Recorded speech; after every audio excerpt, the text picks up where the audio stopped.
ಮಿತ್ರರೇ ನಮಸ್ಕಾರ. ರಘುಟೆಕ್ ಚಾನಲ್ಗೆ ತಮಗೆ ಪ್ರೀತಿ ಸ್ವಾಗತ.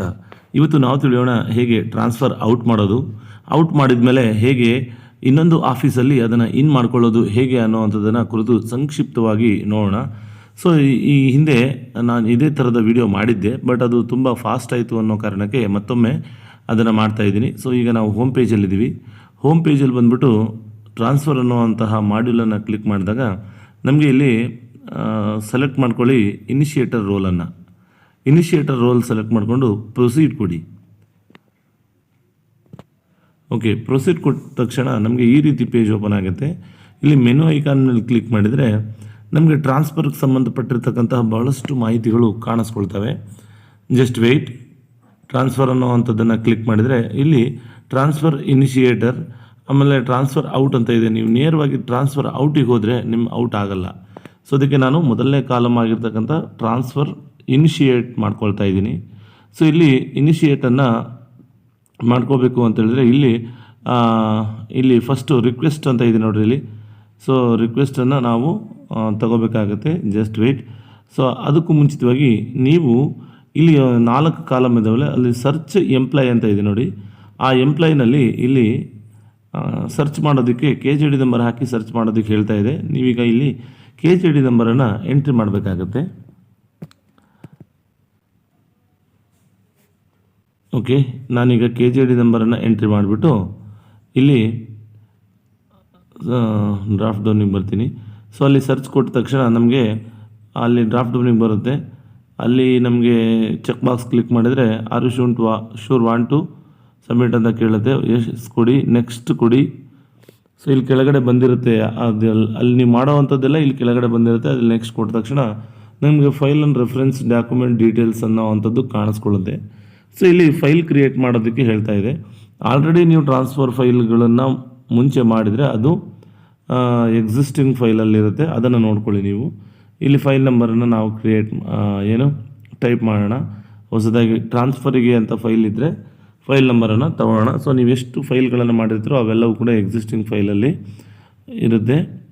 ಸೊ ಇಲ್ಲಿ ಬಂದ್ಬಿಟ್ಟು ಸಬ್ಜೆಕ್ಟ್ ಏನು ಟ್ರಾನ್ಸ್ಫರಿಗೆ ಸಂಬಂಧಪಟ್ಟಿರೋದ್ರಿಂದ ಟ್ರಾನ್ಸ್ಫರ್ ಅಂತ ಕೊಡ್ತಾ ಇದ್ದೀನಿ. ಸೊ ಇಲ್ಲಿ ಕಂಪ್ಯೂಟರ್ ನಂಬರ್ ನಿಮಗೆ ಇಷ್ಟ ಇದ್ದರೆ ಕೊಡಿ, ಇಲ್ಲ ಅಂದರೆ ಬೇಡ. ಸೊ ಮತ್ತೆ ನೀವು ನೆಕ್ಸ್ಟನ್ನು ಕೊಟ್ಟರೆ are you want to next file ಅಂತ ಕೇಳ್ತಾ ಇದೆ. ಓಕೆ ಕೊಡಿ. ಸೊ ನೋಡಿ, ಫೈಲ್ ಕ್ರಿಯೇಟೆಡ್ ಸಕ್ಸಸ್ಫುಲಿ ಅಂತ ಬಂತು ನೋಡಿ. ನಾವು ಮಾಡಿರೋ ಫೈಲು ಇಲ್ಲಿ ಕ್ರಿಯೇಟ್ ಆಗಿದೆ. ಸೊ ರೆಫರೆನ್ಸ್ ಡಾಕ್ಯುಮೆಂಟ್ಸ್ ಡೀಟೇಲ್ಸ್ ಅಂತ ಇದೆ ನೋಡಿ. ಇಲ್ಲೆಲ್ಲ ನೀವು ಆಪ್ಷನಲ್ಲಿದೆ, ಅದನ್ನು ನೀವು ಮಾಡಿ ನೆಕ್ಸ್ಟ್ ಕೊಡಿ. ಸೇವ್ ಆ್ಯಂಡ್ ನೆಕ್ಸ್ಟ್ ಕೊಟ್ಟಾಗ ಇಲ್ಲಿ ಓಕೆ ಕೊಡಿ. ಮತ್ತೆ ಓಕೆ ಕೊಟ್ಟಾಗ ಇಲ್ಲಿ ಇನಿಷಿಯೇಟ್ ಟ್ರಾನ್ಸ್ಫರ್ ಅನ್ನೋವಂಥ ಹಂತದಲ್ಲಿದ್ದೀವಿ ನಾವೀಗ. ಸೊ ಇಲ್ಲಿ ನಾವು ಇನಿಷಿಯೇಟ್ ಮಾಡಬೇಕಾಗತ್ತೆ ಈಗ. Just wait. ಇಲ್ಲಿ transfer to very important part in this video. So ಈ ವಿಡಿಯೋದಲ್ಲಿ ಬಹಳ ಮುಖ್ಯವಾಗಿರ್ತಕ್ಕಂತಹ ಅಂಶ ಇದು. ಟ್ರಾನ್ಸ್ಫರ್ ಎಲ್ಲಿಗೆ ಆಗ್ತಾ ಇದೆ ನೀವು ಕರೆಕ್ಟಾಗಿ ಮಾಡಿದರೆ ಅವರಿಗೆ ಟ್ರಾನ್ಸ್ಫರ್ ಇನ್ನಿಗೆ ಈ ಫೈಲ್ ಹೋಗುತ್ತೆ. ಇಲ್ಲ ಅಂತ ಹೇಳಿದ್ರೆ ಮತ್ತೆ ಸ್ಟ್ರಕ್ ಮಾಡ್ಕೊಳ್ತೀರಾ, ಟಿಕೆಟ್ ರೈಸ್ ಮಾಡೋವಂಥ ಪ್ರಸಂಗಗಳು ಬಂದುಬಿಡುತ್ತೆ. ಇಲ್ಲಿ ನೋಡಿ, ವಿತ್ ಪೋಸ್ಟು ವಿತೌಟ್ ಪೋಸ್ಟು ಅಂತ ಇದೆ. ಸೊ ಬಹುಶಃ ವಿತೌಟ್ ಪೋಸ್ಟೇ ಹೋಗುತ್ತೆ. ಸೊ ವಿತ್ ಪೋಸ್ಟ್ಗಳು ಹೋಗೋದು ಕಡಿಮೆ. ಸೊ ಅಲ್ಲಿ ಆಫೀಸ್ ಲೆವೆಲ್ ತಗೊಳ್ಳಿ. ನಾನು ಸ್ಕೂಲ್ ಲೆವೆಲ್ ಮಾಡ್ತಾ ಇರೋದ್ರಿಂದ ಹೈಸ್ಕೂಲ್ ಲೆವೆಲ್ ಅಂತ ಮಾಡ್ತಾ ಇದ್ದೀನಿ. ಇಲ್ಲಿ ಬಂದ್ಬಿಟ್ಟು ನಿಮ್ಮ ಆಫೀಸ್ ಇದರಲ್ಲಿ ಇರುತ್ತೆ. ಬಹಳಷ್ಟು ಜನರು ತಾಂತ್ರಿಕ ದೋಷದ ಕಾರಣದಿಂದ ಇಲ್ಲಿ ನಮ್ಮ ಆಫೀಸ್ ಕಾಣಿಸ್ಕೊಳ್ತಾ ಇಲ್ಲ ಇದರಲ್ಲಿ, ಅಥವಾ ನಮ್ಮ ಸ್ಕೂಲ್ ಹೆಸರು ಕಾಣಿಸ್ಕೊಳ್ತಾ ಇಲ್ಲ ಅಂತ ಅಂದ್ಕೊಳ್ತಾ ಇದ್ದೀರಾ. ಹಾಗಾದರೆ ನೀವು ಸರಿಯಾಗಿ ಸರ್ಚ್ ಮಾಡ್ತಾ ಇಲ್ಲ, ಅವಸರದಲ್ಲಿ ಮಾಡ್ತಾ ಇದ್ದೀರಾ. 1 by 1 ನೀಟಾಗಿ ಸರ್ಚ್ ಮಾಡಿ. ಪ್ರತಿಯೊಬ್ಬರದ್ದು ನಿಮ್ಮ ಸ್ಯಾಲ್ರಿ ಆಗ್ತಾ ಇದೆ ಅಂತ ಹೇಳಿದರೆ ಅಲ್ಲಿ ಆಫೀಸ್ ಇದ್ದೇ ಇರುತ್ತೆ ಅಂತ ಅರ್ಥ. ಹಾಗಾಗಿ ನಮ್ಮದು ಆಫೀಸ್ ಇಲ್ಲ ಅನ್ನೋವಂಥದ್ದನ್ನು ಟಿಕೆಟ್ ರೈಸ್ ಮಾಡೋಕ್ಕೆ ಹೋಗ್ಬಿಡಿ. 100% ಇದ್ದೇ ಇರುತ್ತೆ ಇದರಲ್ಲಿ, ನೋ ಡೌಟ್. ನೀವು ಇದನ್ನು ಮಾಡೋಕ್ಕೆ ಹೋಗ್ಬಿಡಿ. ಇಲ್ಲಿ ಆ ಡೀಟೇಲ್ಸ್ಗಳೆಲ್ಲವನ್ನು ಫಿಲ್ ಮಾಡಿಕೊಂಡು ಅಲ್ಲಿ ಸಬ್ಮಿಟ್ ಕೊಡಿ. ಮತ್ತು ಸೇವ್ ಆ್ಯಂಡ್ ನೆಕ್ಸ್ಟು ಕೊಟ್ಟಾಗ ಇಲ್ಲಿ ನಾವು ಇನಿಷಿಯೇಟ್ ಮಾಡುವಂತಹ ಹಂತದಲ್ಲಿ ಎಲ್ಲವೂ ಕೂಡ ಗ್ರೀನ್ ಟಿಕ್ ಬಂದಿದೆ ನೋಡಿ. ಅಲ್ಲಿ ಆ ಗ್ರೀನ್ ಟಿಕ್ ಬಂದಿದೆ ಅಂತ ಹೇಳಿದ್ರೆ ಇಲ್ಲಿ ಅವರಿಗೆ ಮಾಡಿರುವಂಥ ಹಂತಗಳೆಲ್ಲವೂ ಕೂಡ ಆಗಿದೆ ಅಂತ. ನೆಕ್ಸ್ಟ್ ಸೇವ್ ಕೊಡಿ.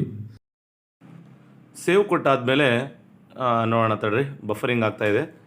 ಸೇವ್ ಕೊಟ್ಟ ಮೇಲೆ ನಮಗೆ ಈ ರೀತಿಯಾಗಿ ಮತ್ತೊಂದು ಪೇಜ್ ಓಪನ್ ಆಗುತ್ತೆ. ಸೊ ಇಲ್ಲಿ ಏನು ಮಾಹಿತಿ ಇರೋದಿಲ್ಲ. ಏನಾದರೂ ಎಡಿಟ್ ಮಾಡೋ ಅಂಥದ್ದಿದ್ರೆ ಮಾತ್ರ ಇರುತ್ತೆ, ಅದನ್ನು ನೀವು ಒಮ್ಮೆ ನೋಡ್ಕೊಳ್ಳಿ. ಇಲ್ಲಿ ಅಪ್ಲೋಡ್ ಆರ್ಡರ್ ಅಂತ ಇದೆ, ಮತ್ತೊಮ್ಮೆ ನಿಮ್ಮ ಆರ್ಡರನ್ನು ಅಪ್ಲೋಡ್ ಮಾಡೋ ಅವಶ್ಯಕತೆ ಇಲ್ಲಿ ಬರೋದಿಲ್ಲ. ಸೊ ರಿಮಾರ್ಕ್ಸಲ್ಲಿ ಮಾತ್ರ ಬರೀರಿ ಅವರು ಎಲ್ಲಿ ಟ್ರಾನ್ಸ್ಫರ್ ಆದರೂ ಏನು ಅನ್ನೋವಂಥದ್ದನ್ನು ಸ್ಪಷ್ಟವಾಗಿ ಇಲ್ಲಿ ನಮೂದಿಸಬೇಕಾಗತ್ತೆ. ಸೊ ನಾನೀಗ transfer to B O office Anekal ಅಂತ ನಾನಿಲ್ಲಿ ಬರಿತಾ ಇದ್ದೀನಿ. ಎಸ್ ಬರೆದು ನಾವು ಸಬ್ಮಿಟ್ ಕೊಡಬೇಕಾಗತ್ತೆ.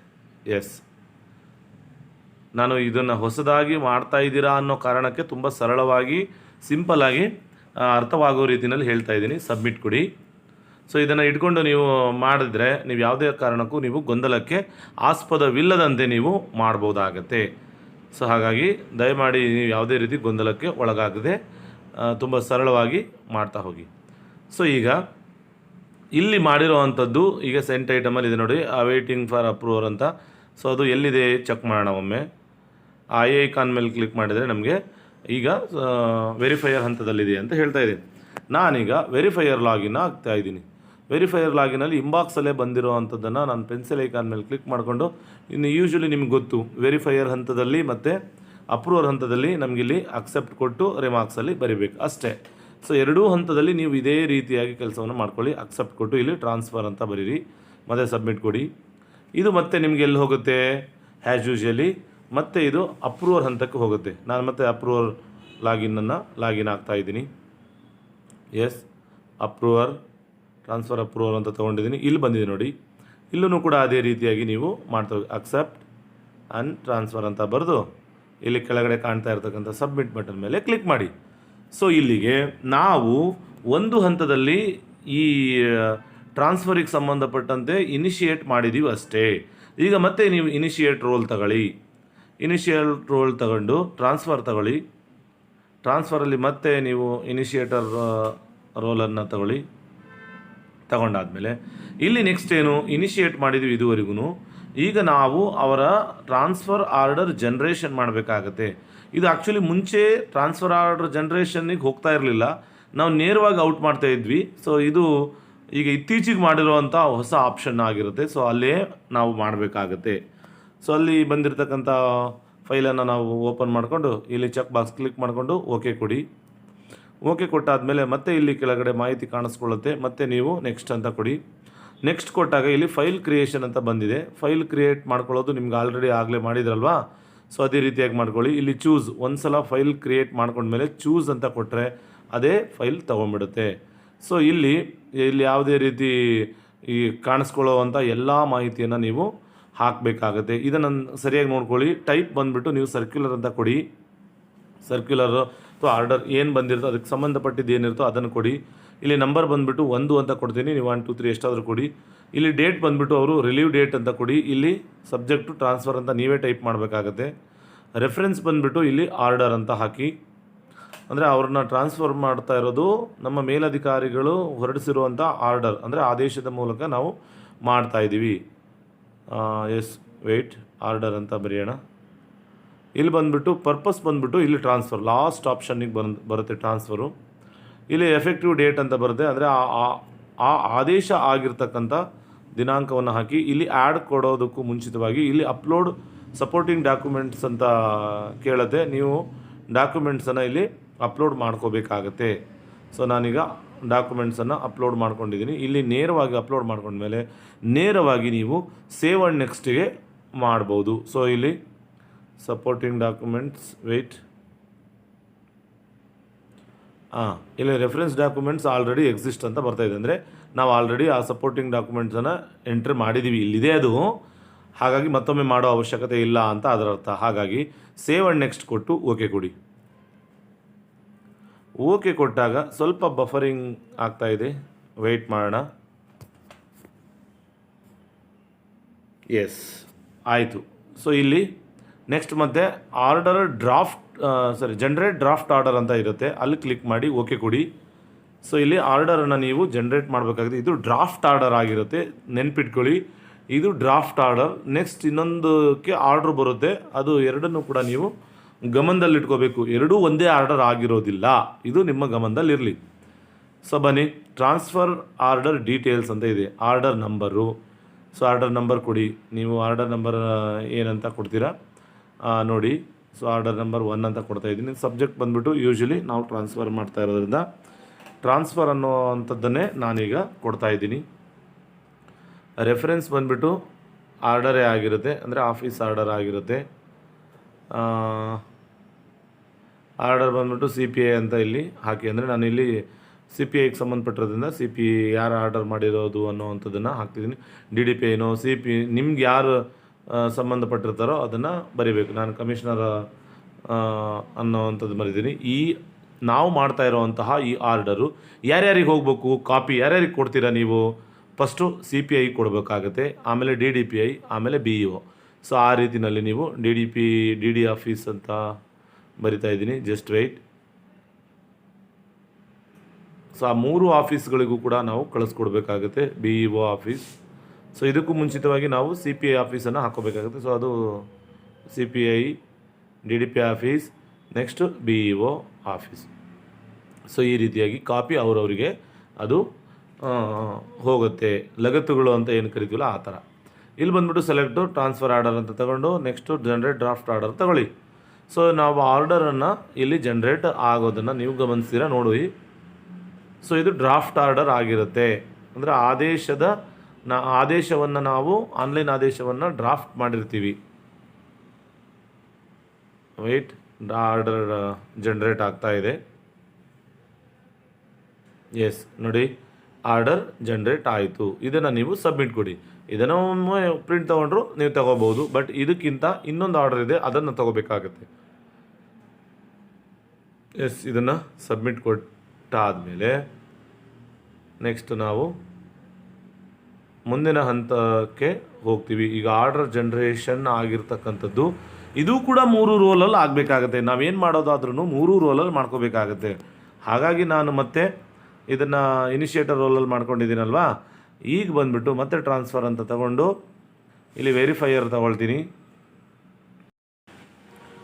ವೆರಿಫೈಯರ್ ತಗೊಂಡಾದ್ಮೇಲೆ ಪ್ರೊಸೀಡ್ ಕೊಟ್ಟರೆ ನಮಗೆ ಇಲ್ಲಿ ನಾವು ಕಳಿಸಿರುವಂಥ ಫೈಲ್ ಇಲ್ಲಿ ಬಂದಿರುತ್ತೆ ನೋಡಿ. ಸೊ ಬಂದಿರತಕ್ಕಂಥದ್ದನ್ನು ನೀವೇನು ಅಕ್ಸೆಪ್ಟ್ ಕೊಟ್ಟು ರಿಮಾರ್ಕ್ಸಲ್ಲಿ ಏನಾದರೂ ಟ್ರಾನ್ಸ್ಫರ್ ಅಥವಾ ಮತ್ತೊಂದೇನಾದರೂ ಬರೀರಿ. ಮತ್ತು ನಾವು ಮತ್ತೆ DDO ರೋಲ್, ಅಪ್ರೂವ್ ರೋಲ್ ತೊಗೊಳ್ತೀವಿ, ಮತ್ತು ಟ್ರಾನ್ಸ್ಫರ್ ತೊಗೊಳ್ತೀವಿ. ಅಲ್ಲಿ ಬಂದಿರೋದನ್ನು ಅಕ್ಸೆಪ್ಟ್ ಕೊಡ್ತೀವಿ, ಮತ್ತು ರಿಮಾರ್ಕ್ಸಲ್ಲಿ ನೀವು ಏನಾದರೂ ಬರೆದು ಸಬ್ಮಿಟ್ ಕೊಡಿ. ಸೊ ಇದು ಡ್ರಾಫ್ಟ್ ಆರ್ಡರನ್ನು ಜನ್ರೇಟ್ ಮಾಡಿ ಆಗಿದೆ. ಈಗ ನೆಕ್ಸ್ಟ್ ಏನು ಮಾಡಬೇಕು, ಮತ್ತೆ ಇನಿಷಿಯೇಟರ್ ರೋಲನ್ನು ತಗೊಳ್ಳಿ. ಇನಿಷಿಯೇಟರ್ ರೋಲ್ ತಗೊಂಡಾದಮೇಲೆ ಇನಿಷಿಯೇಟರ್ ರೋಲ್ ತಗೊಳ್ಳಿ, ಪ್ರೊಸೀಡ್ ಕೊಡಿ. ಇನಿಷಿಯೇಟರ್ ರೋಲ್ ತಗೊಂಡ್ಮೇಲೆ ಮತ್ತೆ ನಾವು ಏನು ಟ್ರಾನ್ಸ್ಫರ್ ಮಾಡ್ಯೂಲ್ ತಗೊಂಡಿದ್ವಲ್ಲ, ಸೊ ಈಗ ಟ್ರಾನ್ಸ್ಫರನ್ನು ನಾವೀಗ ಇಲ್ಲಿಯವರೆಗೂ ಮಾಡಿರೋವಂಥದ್ದು ಇನಿಷಿಯೇಟ್ ಮಾಡಿದ್ದೀವಿ, ಜನರೇಟ್ ಡ್ರಾಫ್ಟ್ ಆರ್ಡರ್ ಮಾಡಿದ್ದೀವಿ. ಈಗ ನಾವು ಮಾಡಬೇಕಾಗಿರೋ ಅಂಥದ್ದು transfer out. This is the main part of the video. So ಈ ವಿಡಿಯೋದಲ್ಲಿ ಮುಖ್ಯವಾಗಿರ್ತಕ್ಕಂಥ ಭಾಗ ಇದೇ ಆಗಿರುತ್ತೆ. ಇದನ್ನು ದಯವಿಟ್ಟು ನೀವು ಗಮನವಿಟ್ಟು ಕೇಳಿಸ್ಕೊಳ್ಬೇಕಾಗತ್ತೆ ಅಥವಾ ನೋಡಬೇಕಾಗತ್ತೆ. ಇಲ್ಲಿ ಬಂದಿರೋ ಅಂಥದ್ದು ಇನ್ಬಾಕ್ಸಲ್ಲಿರೋವಂಥ ಐಕಾನ್ ಮೇಲೆ ಕ್ಲಿಕ್ ಮಾಡಿ. ನಮ್ಮ ಫೈಲ್ ಬಂದಿದೆ ನೋಡಿ, ಈ ಫೈಲನ್ನು ನೀವು ಐಕಾನ್ ಮೇಲೆ ಕ್ಲಿಕ್ ಮಾಡಿದರೆ ನಮಗೆ ಅವರ ಮಾಹಿತಿ ಎಲ್ಲವೂ ಕೂಡ ಇಲ್ಲಿ ಗೋಚರವಾಗುತ್ತೆ. ನಾವೇನು ಫೈಲ್ ಕ್ರಿಯೇಟ್ ಮಾಡಿದ್ದು ಅವೆಲ್ಲವೂ ಕೂಡ ಇಲ್ಲಿ ಬಂದಿರುತ್ತೆ. ಇಲ್ಲಿ ನೋಡಿ, ಸೊ ಇಲ್ಲಿ ಬಂದಿರತಕ್ಕಂಥದ್ದು ಅದನ್ನು ಮತ್ತೆ ಕ್ಲಿಕ್ ಮಾಡಿ. ಕ್ಲಿಕ್ ಮಾಡಿದ ಮೇಲೆ ಇಲ್ಲಿ ನೋಡಿ ರಿಲೀವಿಂಗ್ ಡೇಟ್ ಅಂತ ಕೇಳ್ತಾ ಇದೆ. ಅವರು ಯಾವಾಗ ರಿಲೀವ್ ಆದರು ಅನ್ನೋವಂಥದ್ದನ್ನು ಸ್ಪಷ್ಟವಾಗಿ ಅಲ್ಲಿ ನೀವು ನಮೂದಿಸಬೇಕಾಗುತ್ತೆ. ಆಮೇಲೆ ಡಿಸ್ಟೆನ್ಸ್ ಎಷ್ಟಿದೆ ಅಂತ ಹೇಳಿದೆ, 1 ಕಿಲೋಮೀಟರಿಂದ 1000ದಿಂದ ಸೊ ಅದೆಲ್ಲ ಇರುತ್ತೆ, ಅದನ್ನು ನೋಡ್ಕೊಳ್ಳಿ. ಇಲ್ಲಿ ಬಂದುಬಿಟ್ಟು ಜಾಯ್ನಿಂಗ್ ಪೀರಿಯಡ್ ಅಂತ ಇದೆ. ನೀವು ಅವರು ಜಾಯ್ನಿಂಗ್ ಆಗೋದಕ್ಕೆ ಎಷ್ಟು ದಿನಗಳ ಕಾಲಾವಕಾಶ ಇತ್ತು ಅದನ್ನು ತಗೊಳ್ಳಿ. ಯಾವಾಗ ಬೆಳಿಗ್ಗೆನೋ ಮಧ್ಯಾಹ್ನನೋ, ಆಫ್ಟರ್ನೂನೋ ಫೋರ್ನೂನೋ ಅಂತ ಇದೆ, ಅದನ್ನು ತಗೊಳ್ಳಿ. ಇಲ್ಲಿ ಜಾಯ್ನಿಂಗ್ ಪೀರಿಯಡ್ ನಾನು 1 ದಿವಸ ಅಂತ ಕೊಡ್ತಾ ಇದ್ದೀನಿ, 1 ಡೇ ಅಷ್ಟೇ. ಯಾಕೆಂದರೆ ಮಧ್ಯಾಹ್ನ ರಿಲೀವ್ ಆಗಿದ್ದಾರೆ, ಮತ್ತು ಅಲ್ಲಿ ಹೋಗಿ ಬೆಳಿಗ್ಗೆ ಜಾಯ್ನ್ ಆಗೋದ್ರಿಂದ 1 ದಿವಸ ಅಂತ ನಾನು ಕೊಟ್ಟು ಸೇವ್ ಆ್ಯಂಡ್ ನೆಕ್ಸ್ಟ್ ಅಂತ ಕೊಡ್ತಾ ಇದ್ದೀನಿ. Yes, save and next. ಇದಿಷ್ಟ ಆದಮೇಲೆ ಸೇವ್ ಆ್ಯಂಡ್ ನೆಕ್ಸ್ಟ್ ಅಂತ ಕೊಡಿ. Yes, wait. ಎಲ್ಲ ಮಾಹಿತಿಗಳು ಸರಿಯಾಗಿದೆ ಅಂತ ಪರಿಶೀಲನೆ ಆದಮೇಲೆ, ಯಾಕೆಂದರೆ ಇದೇ ರಿಲೀವಿಂಗ್ ಮಾಹಿತಿಯೇ ನಮಗೆ ಬಹಳ ಮುಖ್ಯವಾಗಿರುತ್ತೆ. ಸೊ ಅದನ್ನು ಮತ್ತೆ ಸೇವ್ ಆ್ಯಂಡ್ ನೆಕ್ಸ್ಟ್ ಕೊಟ್ಟ ಮೇಲೆ okay are you sure want to submit continue ಅಂತ ಕೊಡುತ್ತೆ, ಓಕೆ ಕೊಡಿ. ಈ ಹಂತದಲ್ಲಿ ನೀವು ಈ ಹಂತವನ್ನು ನೀವು ತಿಳ್ಕೊಳ್ಳೇಬೇಕು. ಇದು ಯಾರು DDOಗಳಾಗಿರ್ತಾರೋ ಅಥವಾ ಆಫೀಸು ಅಥವಾ ಶಾಲೆ ಇನ್ಚಾರ್ಜ್ ಯಾರಾಗಿರ್ತಾರೋ ಅಥವಾ ಚಾರ್ಜಲ್ಲಿ ಯಾರು ಇರ್ತಾರೋ ಅವ್ರು ಟ್ರಾನ್ಸ್ಫರ್ ಆದಾಗ ಈ ಕಾಲಮ್ ಬರುತ್ತೆ. ಇದು ಅವ್ರಿಗೆ ಸಂಬಂಧಪಡದೇ ಇರೋದ್ರಿಂದ ಇದು ದಿಸ್ ಫೀಚರ್ ನಾಟ್ ಅಪ್ಲಿಕೇಬಲ್ ಅಂತ ಬರ್ತಾ ಇದೆ. ಸೊ ಹಾಗಾಗಿ ಮತ್ತೆ ನೀವು ಕ್ರಿಯೇಟ್ ಡ್ರಾಫ್ಟ್ ಆರ್ಡರ್ ಅಂತ ಮತ್ತೆ ಬರ್ತಾ ಇದೆ. ಸೊ ಈಗ ನಾವು ಆಗಲೇ ಜನರೇಟ್ ಡ್ರಾಫ್ಟ್ ಆರ್ಡರ್ ಮಾಡಿದ್ದು. ಈಗ ನಾವು ಇಲ್ಲಿ ಏನು ಎಂಟರ್ ಚಾರ್ಜ್ ಹ್ಯಾಂಡ್ ಓವರ್ ಅಂತ ಇದೆಯಲ್ಲ, ನೀವು ಚಾರ್ಜಲ್ಲಿದ್ದರೆ ಯಾರು ಚಾರ್ಜಲ್ಲಿ ಇರ್ತಾರೋ ಅವರ ಎಂಪ್ಲಾಯಿಗಳಿಗೆ ಮಾತ್ರ ಈ ಕಾಲಮ್ಗಳು ಓಪನ್ ಆಗುತ್ತೆ. ಅಂದರೆ ಯಾರಿಗೆ ನೀವು ಕೊಡ್ತೀರೋ ಅವರಿಗೆ ನೀವು ಹ್ಯಾಂಡ್ ಓವರ್ ಮಾಡಿ ಹೋಗಬೇಕಾಗತ್ತೆ. ಸೊ ಹಾಗಾಗಿ ದಯವಿಟ್ಟು ಇದನ್ನು ನೀವು ಸೂಕ್ಷ್ಮವಾಗಿ ಗಮನಿಸಿ. ಸೊ ಈಗ ಕ್ರಿಯೇಟ್ ಡ್ರಾಫ್ಟ್ ಆರ್ಡರ್. ಈಗ ಡ್ರಾಫ್ಟ್ ಆರ್ಡರನ್ನು ನಾವು ಕ್ರಿಯೇಟ್ ಮಾಡಬೇಕಾಗತ್ತೆ. ಆಗಲೇ ಜನರೇಟ್ ಆರ್ಡರನ್ನು ಮಾಡಿದ್ವಿ. ಈಗ ಅದನ್ನು ಹೇಗಪ್ಪ ಮಾಡೋದು ಅಂತ ಅಂದರೆ, ಆಗಲೇ ನೀವು ಯಾವ ರೀತಿ ಮಾಡಿದ್ರೋ ಸೇಮ್ ಅದೇ ರೀತಿಯಾಗಿ ನೀವು ಯಥಾವತ್ತಾಗಿ ಅದೇ ಪ್ರಕ್ರಿಯೆಯನ್ನು ಇಲ್ಲಿ ಮುಂದುವರಿಸಬೇಕಾಗತ್ತೆ. ಸೊ ಹೇಗೆ ನಾವು ಯೂಶ್ವಲಿ ಇಲ್ಲಿ ಆರ್ಡರ್ ನಂಬರ್ ಅಂತ ಇತ್ತಲ್ಲ, ಸೊ ಆರ್ಡರ್ ನಂಬರಲ್ಲಿ ನಾವು ಒಂದು ಅಂತ ಏನೋ ಒಂದಿಷ್ಟು ಕೊಡೋಣ. ಸೊ ಅಲ್ಲಿ ಏನು ಮಾಡಿದೋ ಅದೇ ರೀತಿಯಾಗಿ ಮಾಡೋದ್ರಿಂದ ನಾನು ಇದನ್ನು ವೇಗವಾಗಿ ಹೇಳ್ತೀನಿ. ಸೊ ಇಲ್ಲಿ ಒಂದು ಅಂತ ಕೊಡಿ. ಅದು ಆರ್ಡರ್ ಡೇಟ್ ಇರುತ್ತೆ, ಆ ಡೇಟನ್ನು ನೀವು ಡಿಫಾಲ್ಟಾಗಿ ಯಾವತ್ತು ಮಾಡ್ತಿರ್ತೀರೋ ಅದೇ ಆಗಿರುತ್ತೆ. ಸೊ ತಕ್ಷಣಕ್ಕೆ ಕೊಟ್ಟರೆ ತಗೊಳ್ಳೋದಿಲ್ಲ, ಎಲ್ಲವನ್ನೂ ಮಾಡಬೇಕಾಗುತ್ತೆ. ಇಲ್ಲಿ ಬಂದುಬಿಟ್ಟು ಟ್ರಾನ್ಸ್ಫರ್ ಅಂತ ಕೊಡಿ. ರೆಫರೆನ್ಸ್ ಬಂದುಬಿಟ್ಟು ಆರ್ಡರ್ ಅಂತ ಟೈಪ್ ಮಾಡಿ. ಇಲ್ಲಿ CPI ಅಂತ ಟೈಪ್ ಮಾಡಿ, ಅಂದರೆ ನಿಮ್ಗೆ ಯಾವುದು ಮೇಲಧಿಕಾರಿಗಳಾಗಿರ್ತಾರೋ ಅವ್ರದ್ದು ಮಾಹಿತಿಯನ್ನು ಟೈಪ್ ಮಾಡಿ. ಇಲ್ಲಿ CPI, DDPI ಮತ್ತು BEO ಆಫೀಸಸ್ ಅಂತ ಮಾಡಿಬಿಟ್ಟು ಟ್ರಾನ್ಸ್ಫರ್ ಔಟ್ ಅಂತ ಕೊಡ್ತಾ ಇದ್ದೀನಿ. ಈಗ ಜನರೇಟ್ ಡ್ರಾಫ್ಟ್ ಆರ್ಡರ್ ಅಂತ ಕೊಟ್ಟು ಓಕೆ ಕೊಡ್ತಾ ಇದ್ದೀನಿ. ಸೊ ಕೊಟ್ಟಾದ ಮೇಲೆ ಇದನ್ನು ನೀವು ಬೇಕಿದ್ರೆ ಪಾಸ್ ಮಾಡಿಕೊಂಡು ನಿಧಾನವಾಗಿ ಮಾಡ್ತಾ ಹೋಗಿ, ಯಾಕಂದರೆ ಆಗಲೇ ನೀವು ಡ್ರಾಫ್ಟ್ ಆರ್ಡರ್ ಜನರೇಟ್ ಮಾಡಿದ್ರಲ್ಲ ಅದೇ ರೀತಿಯಾಗಿ ಆಗಿರುತ್ತೆ ಇದೂ ಕೂಡ. ಸೊ ಇಲ್ಲಿ ಈಗ ಜನರೇಟ್ ಆಗುವಂಥ ಡ್ರಾಫ್ಟ್ ಆರ್ಡರನ್ನು ನೀವು ಪ್ರಿಂಟ್ ತೊಗೋಬೇಕಾಗತ್ತೆ. ಇದನ್ನು Ctrl+P ಒತ್ತಿ ಪ್ರಿಂಟ್ ತಗೊಳ್ಳಿ. ಸೊ ಇಲ್ಲಿ ಪ್ರಿಂಟ್ ಆಪ್ಷನ್ ಬರೋದಿಲ್ಲ, Ctrl+P ಒತ್ತಿ ಎಷ್ಟನೇ ಪೇಜಲ್ಲಿದೆ ಅಂತ ನೋಡಿಕೊಂಡು ನೀವು ಇದನ್ನು ಒಂದು ಪ್ರಿಂಟನ್ನು ತಗೋಬೇಕಾಗತ್ತೆ. ಪ್ರಿಂಟ್ ತೊಗೊಂಡಿದ್ದಾದಮೇಲೆ ಎಲ್ಲವನ್ನು ನೋಡಿದ್ದಾದಮೇಲೆ ಇಲ್ಲಿ ಮಾಹಿತಿಗಳೆಲ್ಲವೂ ಕೂಡ ಪಕ್ಕಾ ಆಗಿರುತ್ತೆ, ಅದರಲ್ಲಿ ಏನು ಎರಡು ಮಾತಿಲ್ಲ. ಸೊ ಇಲ್ಲಿ ಬಂದುಬಿಟ್ಟು ಸಬ್ಮಿಟ್ ಅಂತ ಆಪ್ಷನ್ ಇರುತ್ತೆ ನೋಡಿ, ಸಬ್ಮಿಟ್ ಅನ್ನೋವಂಥ ಆಪ್ಷನ್ ಮೇಲೆ ಕ್ಲಿಕ್ ಮಾಡಿ.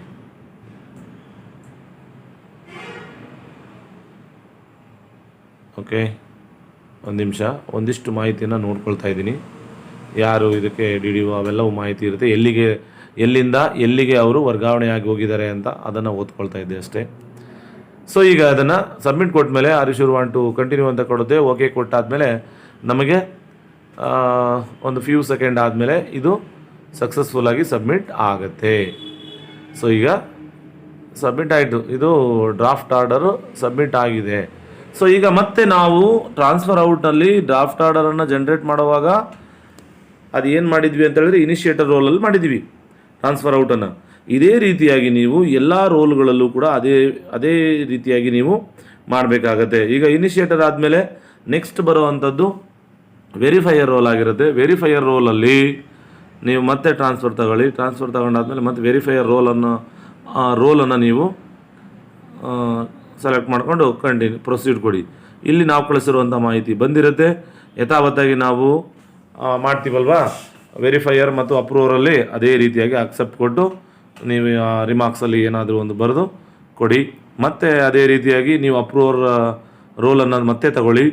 ಮತ್ತೆ ತಗೊಂಡಾದಮೇಲೆ ವೆಯ್ಟ್, ನಾನೀಗ ಅಪ್ರೂವರ್ ರೋಲನ್ನು ಅಪ್ರೂವರ್ ರೋಲ್ ತಗೊಳ್ತಾ ಇದ್ದೀನಿ. ಟ್ರಾನ್ಸ್ಫರ್ ಮತ್ತು ಅಪ್ರೂವರ್ ರೋಲ್ ಆಗಿರುತ್ತೆ. ಸೊ ಅಪ್ರೂವರ್ ರೋಲನ್ನು ನಾನು ಇಲ್ಲಿ ಸೆಲೆಕ್ಟ್ ಮಾಡಿಕೊಂಡು ಮತ್ತೆ ಪ್ರೊಸೀಡ್ ಕೊಡ್ತೀನಿ. ಸೊ ಇಲ್ಲಿ ಇನ್ನೂ ಕೂಡ ಮಾಹಿತಿ ಬಂದಿರುತ್ತೆ ನೋಡಿ. ಸೊ ಅಕ್ಸೆಪ್ಟ್ ಕೊಟ್ಟು ಅಲ್ಲಿ ರಿಮಾರ್ಕ್ಸಲ್ಲಿ ಏನಾದರೂ ಒಂದು ಬರೆದು ಎಸ್ ಕೊಡಿ. ಎಸ್ ಕೊಟ್ಟಾದಮೇಲೆ ಈಗ ಅವರ ಸಂಪೂರ್ಣವಾಗಿ ಟ್ರಾನ್ಸ್ಫರ್ ಔಟ್ ಈಗ ಆಯಿತು. ಸೊ ಈಗ ಟ್ರಾನ್ಸ್ಫರ್ ಔಟನ್ನು ನಾವು ಮೊದಲಿಂದ ಇನ್ನೊಮ್ಮೆ ಹೇಳ್ತೀನಿ. ಮೊದಲು ಟ್ರಾನ್ಸ್ಫರ್ ಇನಿಷಿಯೇಟ್ ಮಾಡ್ಕೋಬೇಕು, ಆಮೇಲೆ ಡ್ರಾಫ್ಟ್ ಆರ್ಡರ್ ಮಾಡಬೇಕು, ಆಮೇಲೆ ಟ್ರಾನ್ಸ್ಫರ್ ಔಟಲ್ಲಿ ಮತ್ತೆ ಡ್ರಾಫ್ಟ್ ಆರ್ಡರ್ ಮಾಡಬೇಕು. ಡ್ರಾಫ್ಟ್ ಆರ್ಡರ್ ಇವೆಲ್ಲ ಒಂದೊಂದು ಪ್ರಕ್ರಿಯೆಯನ್ನು 3 ರೋಲಲ್ಲಿ ಮಾಡಬೇಕಾಗತ್ತೆ. ಸೊ ಈಗ ಟ್ರಾನ್ಸ್ಫರ್ ಔಟ್ ಮಾಡಿದ್ವಲ್ಲ, ಸೊ ಈಗ ಟ್ರಾನ್ಸ್ಫರ್ ಇನ್ ಮಾಡ್ಕೊಂಡವರು ಏನು ಕಳಿಸ್ತಾರೆ ಅಂತ ಅಂದರೆ ಅದನ್ನು ಮತ್ತೆ ನೋಡೋಣ ಬನ್ನಿ. ಮತ್ತೆ ಇನಿಷಿಯೇಟರ್ ರೋಲನ್ನು ತಗೊಳ್ತೀನಿ. ಇನಿಷಿಯೇಟರ್ ರೋಲನ್ನು ತಗೊಳ್ತೀನಿ. ಯಾವ ಆಫೀಸಿಗೆ ನಾವು ಕಳಿಸ್ಕೊಟ್ಟಿದ್ವೋ ಆ ಆಫೀಸಿನವರು ಈಗ ಅದನ್ನು ಇನ್ ಮಾಡ್ಕೊಳ್ತಾರೆ ಅಂತ ನಾವು ಅಂದ್ಕೊಳ್ಳೋಣ. ಸೊ ಈಗ 3 ಪ್ರೋಸೆಸ್ಸಲ್ಲಿ ಆಗಿದೆ ಅನ್ನೋವಂಥದ್ದು ತೋರಿಸ್ತಾ ಇದ್ದೀನಿ. ಈಗ ಇಲ್ಲಿ ಟ್ರಾನ್ಸ್ಫರ್ ಔಟ್ ಆಯ್ತಲ್ವಾ, ಈಗ ಟ್ರಾನ್ಸ್ಫರ್ ಇನ್ ಮಾಡ್ಕೊಳ್ತಾರೆ. ಇನ್ ಮಾಡ್ಕೊಂಡಾದ್ಮೇಲೆ ಅವರು ಪ್ರಕ್ರಿಯೆಯನ್ನು ಅವ್ರು ಮುಗಿಸ್ಕೊಳ್ತಾರೆ. ಇನ್ ಮಾಡೋವಂಥ ಪ್ರಕ್ರಿಯೆಯನ್ನು ಇನ್ನು ಮಾಡುವಾಗ ಅವರು LPC ಅಲ್ಲೇ ರಿಕ್ವೆಸ್ಟನ್ನು ಕಳಿಸ್ತಾರೆ. ಯಾರು ಇನ್ನು ಮಾಡ್ತಾರೋ ಅವರಿಗೆ ರಿಕ್ವೆಸ್ಟ್ ಫಾರ್ LPC ಅಂತ ಕೊಟ್ಟರೆ ಇಲ್ಲಿ ನಿಮಗೆ ಇನಿಷಿಯೇಟರ್ ರೋಲಲ್ಲಿ LPC ಇಲ್ಲಿ ಬರುತ್ತೆ. ಇಲ್ಲಿ ನಾವು LPC ಅಕ್ಸೆಪ್ಟ್ ಮಾಡ್ಕೊಂಡಾದ್ಮೇಲೆ ಅವರಿಗೆ ಸಂಪೂರ್ಣವಾಗಿ ನಾವಿಲ್ಲಿ ಯಾರು ಟ್ರಾನ್ಸ್ಫರ್ ಔಟ್ ಮಾಡಿದರೋ ಇಲ್ಲಿಂದ ಅವರು ಏನು ಮಾಡ್ತೀವಿ, ಮತ್ತು LPC ಇಲ್ಲಿ LPCಗೆ ಸಂಬಂಧಪಟ್ಟಂತಹ ದಾಖಲೆಗಳು ಮತ್ತು ಮಾಹಿತಿಗಳನ್ನು ಇಲ್ಲಿಂದ ಅಪ್ಲೋಡ್ ಮಾಡಿದ ಮೇಲೆ ಅವರಿಗೆ ಅದು LPC ತಲುಪುತ್ತೆ. ಸೊ ಇದಿಷ್ಟನ್ನು ನಾವು ಟ್ರಾನ್ಸ್ಫರ್ ಪ್ರಕ್ರಿಯೆಯಲ್ಲಿ ಮಾಡಬೇಕಾಗಿರ್ತಕ್ಕಂತಹ ಟ್ರಾನ್ಸ್ಫರ್ ಔಟ್ ಇದುವರೆಗೂ ಮಾಡಿದ್ದೀವಿ. ಟ್ರಾನ್ಸ್ಫರ್ ಇನ್ ಹೇಗೆ ಮಾಡಬೇಕು ಅನ್ನೋವಂಥದ್ದನ್ನು ನಾವು ಇದೇ ಚಾನಲ್ನಲ್ಲಿ ಹಿಂದಿನ ವಿಡಿಯೋದಲ್ಲಿ ಕಳಿಸ್ತೀವಿ. ಟ್ರಾನ್ಸ್ಫರ್ ಹೇಗೆ ಇನ್ ಮಾಡ್ಕೊಳ್ಳೋದು, LPCಗೆ ರಿಕ್ವೆಸ್ಟ್ ಹೇಗೆ ಕಳಿಸೋದು ಅನ್ನೋವಂಥದ್ದನ್ನು ಅದನ್ನು ನೀವು ನೋಡ್ತಾ ಇರಿ. ಸೊ ಈ ಟ್ರಾನ್ಸ್ಫರ್ ಔಟ್ ಬಗ್ಗೆ ನಿಮ್ಗೆ ಏನಾದರೂ ಗೊಂದಲಗಳಿದ್ದರೆ ದಯವಿಟ್ಟು ಕಮೆಂಟ್ ಬಾಕ್ಸಲ್ಲಿ ಮೆನ್ಷನ್ ಮಾಡಿ. ಯಾರಿಗೆ ಟ್ರಾನ್ಸ್ಫರ್ ಔಟ್ ಮಾಡೋದಕ್ಕೆ ಆಗ್ತಾ ಇಲ್ವೋ ಅವರು ದಯವಿಟ್ಟು ನಮ್ಮನ್ನು ಕಾಂಟ್ಯಾಕ್ಟ್ ಮಾಡಿ. ಸೊ ಇದಾಗಿತ್ತು ಈ ಹೊತ್ತಿನ ಮಾಹಿತಿಯಲ್ಲಿ ನಿಮ್ಗೆ ಏನಾದರೂ ಗೊಂದಲಗಳಿದ್ದರೆ ನೀವು ನಮ್ಮನ್ನು ಸಂಪರ್ಕಿಸಿ ಮತ್ತು ಅದಕ್ಕೆ ಸಹಾಯವನ್ನು ಮಾಡ್ತೀವಿ. ಸೊ ಮಾಹಿತಿ ಇಷ್ಟವಾಗಿದೆ ಲೈಕ್ ಮಾಡಿ, ಶೇರ್ ಮಾಡಿ, ಸಬ್ಸ್ಕ್ರೈಬ್ ಮಾಡೋದನ್ನು ಮಾತ್ರ ಮರಿಬೇಡಿ. ಧನ್ಯವಾದಗಳು.